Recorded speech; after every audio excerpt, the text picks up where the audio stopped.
Hey folks, this is Kelani. In case you weren't aware yet, the public test realms are being filled to the brim with delicious patch 8.1 goodness, which also means that the typical websites are breaking out their mega drills and data mining pretty much everything they can get their hands on. That means spoilers abound for the next few weeks until the patch is in full swing on PTR, and then if you really don't want any spoilers, you'll have to be very careful around the forums until the patch hits live servers, which could be a ways off yet still. We're not too sure how Blizzard want to play the patch game this time around because they've said previously that 7.1 in Legion came too early, but they still want to be able to follow the same kind of patch cycle when compared to Legion. So 8.1's release date is still a guessing game, but that doesn't stop us from rifling through the data mine stuff to see what cool stuff awaits us, including the new armor sets we'll be able to collect. A little while ago we found out that BFA would be doing away with the set bonuses from raids, and with them raid sets for each class. Instead, we have one set for each armor type which reflects the raid itself instead of the themes of the classes that were supposed to wear it. So we have 4 Uldir sets, one for cloth, one for leather, one for mail, and one for plate, instead of one rogue set, one shaman set, etc, etc. This change made it seem like we would simply have less armor variety in total because we're only getting 4 sets of gear per raid instead of the usual 12. But raids aren't the only source of armor sets anymore. We have Warfront sets, heritage armor sets, different gear from islands, and a handful of others. Well, patch 8.1 is going to expand our wardrobes to include 2 new Warfront sets, one for the Horde and one for the Alliance, a new round of raid gear sets from the Siege of Zuldazar, heritage armor for the Blood Elves and Dwarves, and we even have a sneak peek at the Kulturan heritage armor set. So let's have a look. We'll check out the Kulturan Heritage Armor set first, and remember that this is data mined from the PTR, so take everything with a grain of salt. Not only is this content not fully fleshed out and ready for release, but data mining also isn't perfect. So a few bits and pieces may be missing, but this is the current version of the Kulturan Heritage Armor that we can have a look at. It's very similar to some of the Kulturan armor sets that we guessed might end up as the Heritage Armor if they became a playable race. We've got the long trench coat with leather straps galore, little bits of rope adorn the shoulders, and there's even a cool little hat to go along with it. On the female version you can see the 3D collar popping out, which seems to be missing on the male set, but again this stuff isn't polished and ready to go, so I would assume that will get added in later. Around the back there's a big bold anchor symbol, just in case you forgot that Kulturans are sailors through and through. I love the colour scheme of this set, and I hope we see some other colour variants like the other heritage armor sets had when they were first data mined. I think quite a few of these pieces could make for some awesome transmog sets, though I would personally probably change the shoulders and the hat. The rest looks pretty good in my opinion. Remember that we won't see Kulturans added as an allied race in 8.1, but sometime shortly afterwards. And then we also have an update for the Blood Elf Guard armor, and while this isn't yet confirmed to be the Blood Elf Heritage armor, it's definitely a strong candidate. The Blood Elf Guard sets have been on a lot of players' lists for armors we absolutely have to have, Blizzard please, for a very long time now, and with the announcement of Blood Elf Heritage armor, I know it's one of the first sets that popped into my head. The Spellbreaker look has avoided our grasp for too long, and now it gets an update. I think that's a little too convenient, although if the guards play any major role in the Blood Elf racial quest line, then I guess that's probably enough reason to warrant it getting an update. I have my fingers crossed that we do end up with the guard sets, or something very similar, for the Blood Elf Heritage armor. Having something so awesome right in front of us, ready to go and be plopped into the game for us to enjoy, only to get something less exciting would be very disappointing indeed. If I had one gripe with this new set, it would be the shield. I don't think they should have changed the shield so much. That classic Spellbreaker shield was half of the reason players were drooling over the set to begin with, but I'm sure no matter what happens, the classic combination of red and gold will carry the Blood Elf set to beauty and awesomeness. All that's left to do is unlock it when patch 8.1 comes out. The Dwarves will also be getting a Heritage Armor set in patch 8.1, but from what I've seen that hasn't been data mined thus far. Thankfully from the little preview we had when patch 8.1 was announced, we have a pretty good idea of what the Dwarf Heritage Armor is going to look like. I hope this preview translates well in game because that could be one amazing Dwarf transmog set. Let's move on to the new Warfronts armor sets. If you didn't know, this next Warfront will be in Darkshore and be a Night Elf vs Forsaken focused Warfront with buildings, siege vehicles and of course armor sets based upon those two races. The Horde gets 2 new sets for each armor type based on the Forsaken race, 1 base set and 1 upgraded set, and the Alliance of course gets 2 new sets, 1 base set and 1 upgraded set for each armor type based upon the Night Elf race. Let's have a look at the Forsaken gear first.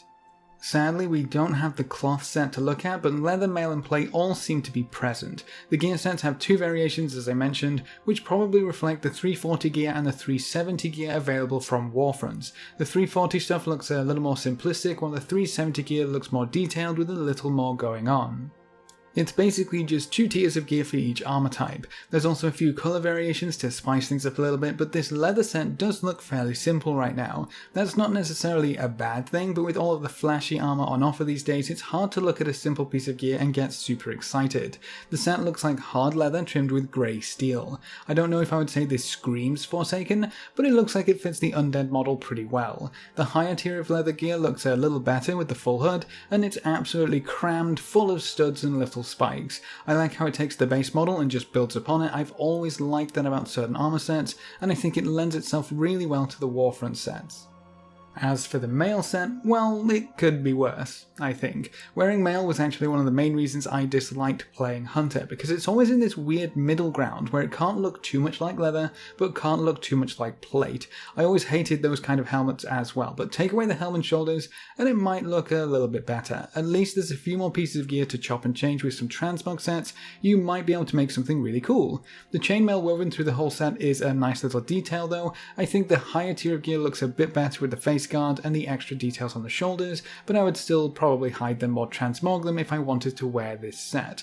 More spikes added in everywhere as per Horde and Undead customs dictate, and the chainmail flows into the legs as well. I think the colour variations are nice, and it's not the worst mail set on the market. The plate sets are a little bulkier, as you might expect from plate. I think this set is my favourite so far, but even then it's still a little plain. That seems to be the point of the Warfront sets though. They have a theme and they stick to it. They're not out there to be super flashy, and I think for this Forsaken set it kind of works. I wonder how players would feel about these sets if they were being revealed as the Forsaken Heritage armor instead of a Forsaken based set that everyone has access to, because these sets do look pretty cool on the Forsaken models, but I don't know if they really scream Forsaken themselves. The same colour variations are available for each armor type, and I think you can tell they all come from the same sort of set. The higher tier plate gear adds a few spikes in the typical places, boots, shoulders, helmet, but there's also a ring of spikes around your kneecaps as a Forsaken, which is actually pretty awesome. I definitely wouldn't like to get kneed from anybody wearing this set, but I do wonder how that's going to look on other races. If I could choose to get one of these sets in full for free, I would probably pick up this higher tier plate set. I definitely think it's the best looking of the lot, but then again we haven't had a chance to look over the cloth set. I'm excited to see what they can come up with that isn't another torn robe to expose elbows and other joints. Moving on to the Alliance sets, we again don't have any cloth to look at sadly, so let's start with the leather again. I think this set looks pretty good. It's definitely one of those leather sets where you don't have a lot of coverage, and we seem to be missing a helmet for now, but from what players have been asking for when it comes to Night Elf armor, I think it kind of fits the bill pretty decently. Small patches of furs and leather with the Alliance colours on the metally looking parts. I think the gold and blue looks a little out of place on a Night Elf, but that should fit a lot of other races quite nicely. The purple and gold looks really cool and fits the Night Elf skin tones much better, and then there's also the red and silver variation which also fits quite well. I like that the shoulders aren't super overbearing and flashy, and there's nice details on the wrists and belt. The higher tier leather gear adds in a few details to pretty much everything. I like the shoulders, the wrists and the belt, but I'm not so keen on the huge shin plates that don't even look to be fully attached anymore. I'm a little torn about the helmet. On one side I kind of hate full hoods with masks, but on the other I think they suit rogues quite well. Maybe it's the colours for the blue and gold which are throwing me off, but the other colour variations don't look much better in my opinion, for the hood at least. I still think it's a decent set overall though. Let's have a look at the Alliance mail gear next. This one looks a little less interesting, but maybe it has a few 3D elements missing. The shoulders are a little flat and they kind of remind me of some vanilla and TBC shoulders before they got all fancy. I don't mind the hood quite as much as the full mask of the leather, and overall it just looks sort of like another generic mail set. That might be a good thing or a bad thing depending on who you are and what you want to wear, but mail sets do really suffer from the problems I mentioned earlier. I wouldn't say this is the worst mail set I've ever seen, and I can definitely see how some pieces could be used to build up a transmog set that could look really cool, but I personally wouldn't use the shoulders or the head at the very least. The higher tier male gear definitely kicks things up a notch. I love the extra detail on the boots and braces, but I don't know how to feel about the head again. It's cool that the hood is drawn back to reveal a face guard, but it also kind of looks like a large collar. The feathers are a nice touch, but some of them look like they've just been jammed into anywhere they could fit. I like the general theme of the set, but again, I probably wouldn't be too bothered about getting the shoulders or the head. And then we have the plate set, which I'm not really a fan of. I think the colours are cool, but I hate huge stomping boots like these in plate sets. They look like clown shoes and throw off the rest of the set. Having the top of the shoulders exposed like that also looks kind of weird. There is a lot of detail here, but I'm not sure the colour combinations do it justice. Besides the belt icon, I also don't really think of night elves when I see this set. The higher tier gear does look a bit better though. The shoulders look pretty awesome with the crescent moon and the extra spikes and feathers, and the headpiece looks a little better with the more dramatic angles which match the night elf ears, but I still can't get past those clown shoes. I guess you could just transmog the boots to something else and be happier, and quite a few of those pieces could look great in any transmog set too.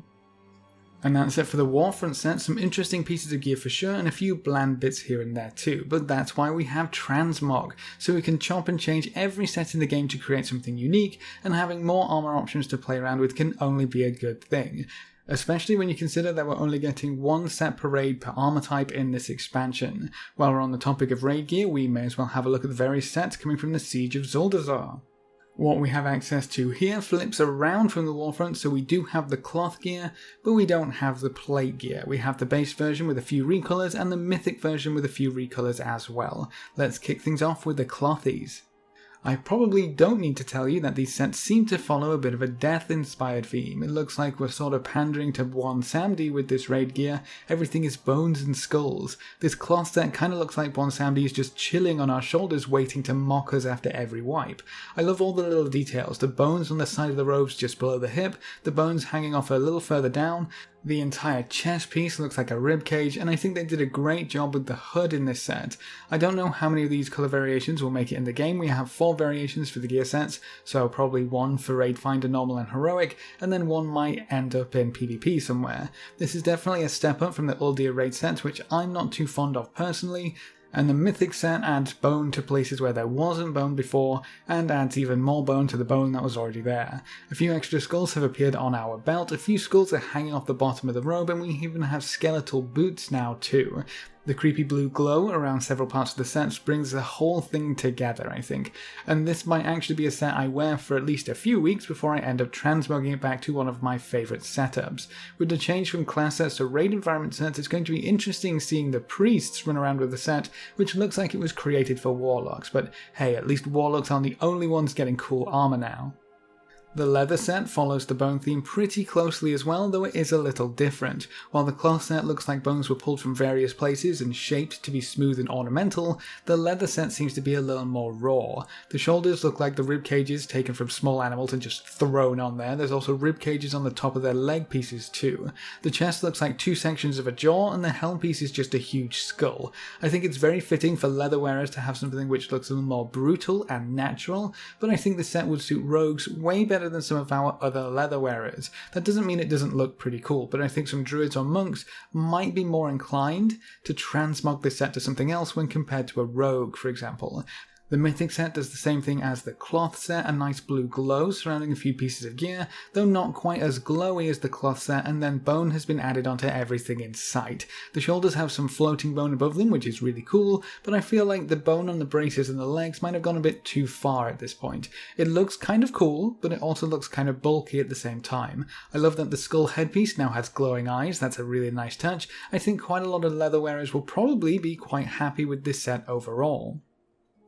And then we have the male set, and I'm not too sure where we should start with this one. I'm not a fan of close headpieces like that. This poor chap probably can't even see what he's aiming at half the time. Where the cloth set had carefully crafted bone fragments to adorn their clothes, and the leather set had entire rib cages set in place, the male set just has a few bones strapped down to their legs, their toes, and a few around their wrists. Not quite as interesting to look at when compared to the other sets. That headpiece really does just bother me. I think it would work better as a rogue hood maybe, instead of a hunter or shaman hood. But gosh, I feel bad for the shamans at this rate. They're getting dragged down by some hunter aesthetics at this point. The shoulders are pretty cool. They look like an entire Krog skull. but I think that's one of the only pieces I actually like of this set right now. The Mythic set does do a bit of a better job with the hood. The Crown of Bone makes it look a lot cooler, and then we have the same blue glow coming from the shoulders, which makes them look even better, but the rest of the set seems like we ran out of extra bones after we made the cloth and leather sets. I think I like the chest and shoulder pieces the best, and maybe the belt. After that I would probably try to find other pieces to complete the set. I don't think the boots even changed from normal to mythic, but oh well. I'm really curious to see what the plate set is going to look like, because right now I feel like it could either be really amazing or pretty underwhelming. Only time will tell. Do remember that we're still working with data mined information from the PTR, so these sets might not be finished and could change by the time they hit live servers, but it's still nice to have a little glimpse into the future to see what the dev team is working on and what these new sets could end up looking like. Because while we're not getting as many sets of gear from each raid, they're definitely cramming other gear sets into other types of content. So if you want the Warfront stuff, keep an eye out for the Darkshore Warfront. If you want the Heritage armor, watch out for those racial quests. We might end up with more choice of armor in battle for Azeroth than any other expansion to date, which is really exciting, providing of course that the armor sets are interesting and worth collecting. But that's all for this little preview of armor sets coming in patch 8.1. What do you think of the raid sets so far? Do you think the Blood Elf Heritage armor will match the new Guard armor, or do you think we'll get something different? Leave all your thoughts in the comments section below. A big thank you to all of our supporters over on Patreon. You can see their names floating by on screen. If you want to join these lovely guys and gals, you can find a link in the description below. Remember to leave a like just below the video before you leave. If you want to see more, make sure to subscribe. But apart from that, thanks for watching folks, good luck and have fun, and as always I will see you next time.